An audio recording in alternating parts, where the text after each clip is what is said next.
Don't say I'm not a mom just because my babies has 4 legs and fur.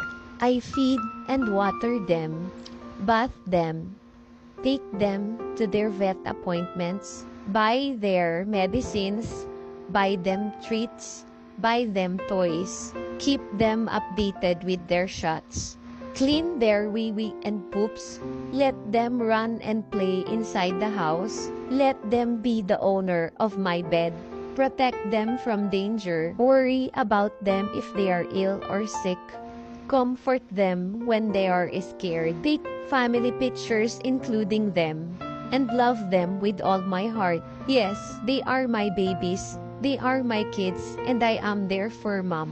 Laugh at me, I don't really care, and I am a proud fur mom of these adorable babies. Happy Mother's Day to all the fur moms and moms out there. Thank you for your never-ending love and support to us. We love you all. Love Mami Lynn and Pamilya Balbons.